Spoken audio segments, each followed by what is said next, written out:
The flag is raised, they're walking in, and they're off for the Grade 2 Coral Silviniaco Conti Chase. The winners of 39 races between them, racing over the extended 2.5 miles. Pic D'Orhy, last year's winner, has the early lead to Banbridge, who jumps in second and jumps up alongside Pic D'Orhy over the first. Break then of a length and a half to Janidil, who is in third, and Notlongtillmay and Edwardstone held up at the back of the field as they go over fence number 2, and they're all safely over, with Pic D'Orhy holding a lead now, which is extended to just over a length. Back to Banbridge, who races in second. The other three in a line across the course as they now go on towards the first of the open ditches. At the head of affairs, Pic D'Orhy jumped it very quickly, a little low, Notlongtillmay towards the outside. At the fourth, Pic D'Orhy's lead is just over a length. Again, he jumps it well. To Banbridge over in second, Notlongtillmay now has a clear third. Then Janidil and Edwardstone as they go into the turn. So on the turn, it is Pic D'Orhy who's out in front, to Banbridge racing in second position. 2 lengths away, Notlongtillmay towards the outside of Janidil. Edwardstone a little bit keen up against the inside rail as they make the turn into the home straight and going on now towards fence number 5. And it's Pic D'Orhy and Harry Cobden bidding to win this race for the third time. Paul Nicholls bidding for his fourth win in this contest. Leads the way by a length and a half to Banbridge in second. Edwardstone just nudged the birch towards the inside, and he's still extremely keen. He's getting lit up against that inside rail. The further they go, Edwardstone's getting keener as they go over the middle fence taken down the home straight. Janidil is alongside him with Notlongtillmay towards the outside, and Pic D'Orhy now has a pretty clear lead. It's nearly 3 lengths going over fence number 7. A beautiful jump by Pic D'Orhy out in front to Banbridge over in second. And then Notlongtillmay, Janidil, and against the inside rail, Edwardstone, who still strains the reins. So they're making the turn past the enclosures with a circuit to go in the Grade 2 Coral Silviniaco Conti Chase. And it is Pic D'Orhy bidding to become the first ever dual winner of the contest. He leads by 2 lengths to Banbridge, bidding to become the first Irish success in second place. Then towards the outside, Notlongtillmay.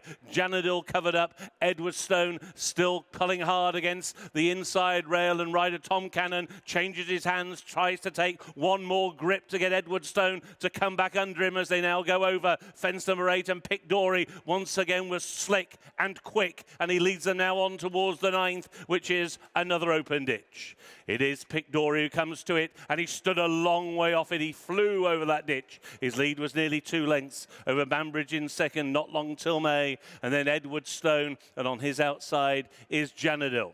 So now they make the turn, taking them towards the back straight. 1 mile to go, 7 more fences to take, and it is Pic D'Orhy bidding for his 13th career success. He leads the way to Banbridge in second. Now there's 2.5 lengths back to Notlongtillmay. Edwardstone to the inner, Janidil just the back marker, and here's fence number 10, and Pic D'Orhy comes to it. And again, he measured it beautifully. A mistake by Notlongtillmay. Janidil also not fluent. On quickly towards the 11th, and Pic D'Orhy still has the advantage over Banbridge in second, but there's only a length between them there. Edwardstone now into third and begins to close, followed by Notlongtillmay and Janidil. They have 5 more fences to take. Here's the final ditch. Pic D'Orhy comes to it, ridden into it by Harry Cobden. And again, he jumps it well. Better than nearest pursuer, Banbridge in second. Notlongtillmay now begins to rally to the outside. Edwardstone and Janidil 4 out, and it was Pic D'Orhy. Pic D'Orhy by a length to Notlongtillmay, now into second. Banbridge in third. Ridden now is Edwardstone in fourth, having raced so freely in the early stages, and Janidil is getting tapped for toe.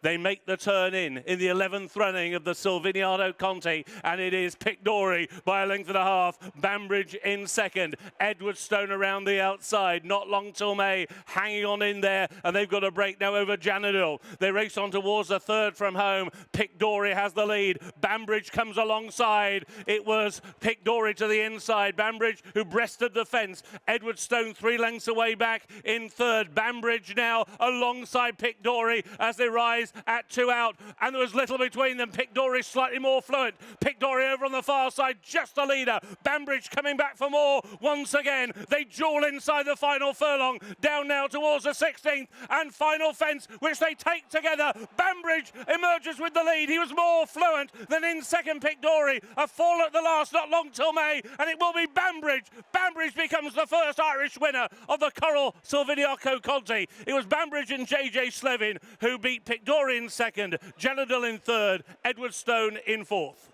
The red, white and blue colours of Ronnie Bartlett in the winner's enclosure after the Silviniaco Conti Chase, courtesy of the seasonal debutant Banbridge, who was one of last season's most exciting novices.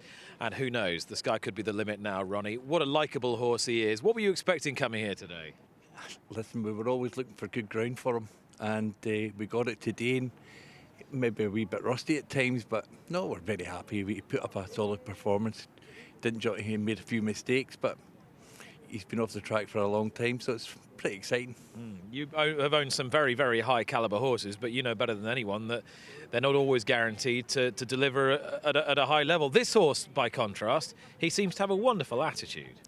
Listen, he just seems to be very professional. He's more mature. He's got bigger and thicker, and he's just in a great way, and he's very cool about it. Travelling over here, he was relaxed, and listen, it was a good way to start the season. So, and was Joseph confident that he was straight enough today, that he was fit enough to do himself justice in this company?